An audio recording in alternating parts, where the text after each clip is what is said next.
আপনি কি শাকিব খানের ফ্যান? ফ্যান হলে কমেন্টে ইয়েস লিখুন, আর না হলে নো লিখুন। এই স্টেপটা জোস। শাকিব ব্রো মানে অন্য লেভেলের বিনোদন।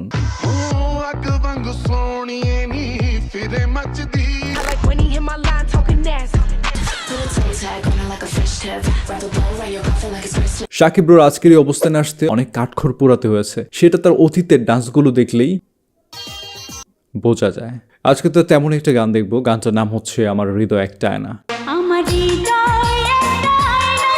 ও আচ্ছা আচ্ছা, এই গানটা যখন আগে ছোটবেলা শুনতাম তখন মনে হতো যে না, চমৎকার একটা গান। আর বর্তমান সময়ে এসে মনে হয় যে আমার হৃদয় একটা আয়না, যেখানে তোমার মুখটি ছাড়া কিছুই দেখা যায় না, এর চেয়ে বড় পা আমার হয় না।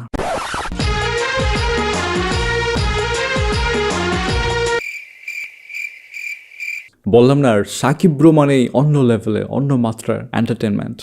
হিরোইনের টনটা স্মুথ হয়েছে, কিন্তু শাকিব ব্রোটা সে শাকিবিয়ানদের দেখেন কত আগে থেকে একদম এন্টারটেন করে যাচ্ছে, বিনোদন দিয়ে যাচ্ছে। সো তাদের এটা বুঝতে হবে আসলে সে ইচ্ছা করে স্টেপটা করতেছে না। ওই স্টেপটা করলে হিরোইনের মতো যদি এরকম স্মুথলি হইতো তাহলে কিন্তু আপনারা এন্টারটেন পাইতেন না। সে হচ্ছে এন্টারটেনের বস।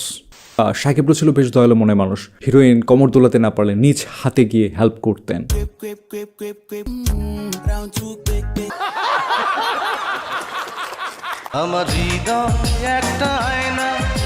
আপনারা কি আসল ব্যাপারটা ধরতে পারছেন? ধরতে পারলে ব্যাপারটা অনেক ফানে। সে হাত দেখে আসলে বোঝাইতে চাচ্ছে যে আর সিঙ্গেল থাকতে পারছি না। কেমন ভেবে এইভাবে বললে তুমি এটা আর ক্যাঙ্গারোর মতো লাফিয়ে লাফিয়ে আসবে না, যে কারণে কৌশলে আশ্রয় নেয়। হাত দেখে দেখে বলতেছে যে আমার হৃদয় একটা আয়না, যে আয়নায় মুখটি ছাড়া তোমার কিছুই দেখা যায় না। অর্থাৎ হাতের অবস্থা 12টা, তোমার অভাবে বুকছি, আমার হাতটাকে তুমি বাঁচাও। এটা তোর বলতে পারতেছে না, বুঝাইতেছে যে হাত দেখাইতেছে কিন্তু মুখের কি পাম দিতেছে, যে পাম খেয়ে যদি সে চলে আসে তাহলে তো ভালো, এই যাত্রা হাতটা একটু রেস্ট পাবে।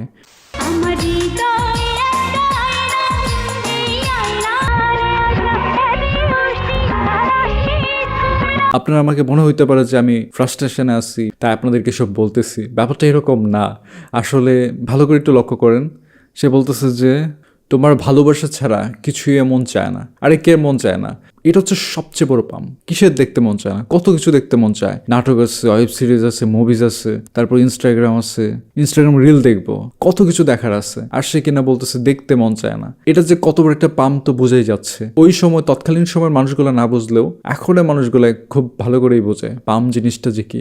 মেয়েদেরকে আজকাল প্রশংসা করলেও গাদির মতো, সেটা তো কমপ্লিমেন্ট তো বোঝেই না। বলে পাম দিতেছো, নাটক করো, সিনেমা করো, আর গ্যাস দিও না, আমি ফুলে যাচ্ছি, আমি উড়ে যাচ্ছি। আমিও বলে দিছি যদি পাম মনে হয় তাহলে আরো বেশি করে ফুলায়া তোমাকে একদম ঘুড়ির সাথে বেঁধে উড়ায় রাখবো।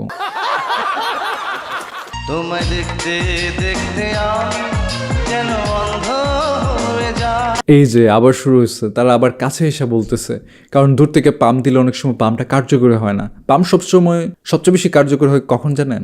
চোখের দিকে তাকায় যদি পাম দেওয়া যায়। একটা মেয়েকে চোখের দিকে তাকায় যখন বলবেন I love you, I really love you, একদম চোখে চোখ রেখা, চোখের পাতিগুলা ব্লিঙ্কিং করতে পারবে না, তাহলে ধরা খায়া যাবেন। একদম চোখের মধ্যে স্ট্রেট তাকায়া মন থেকে ফিল করে বলবেন যে আই লাভ ইউ, হোক সেটা পাম, ধরতে পারবে না।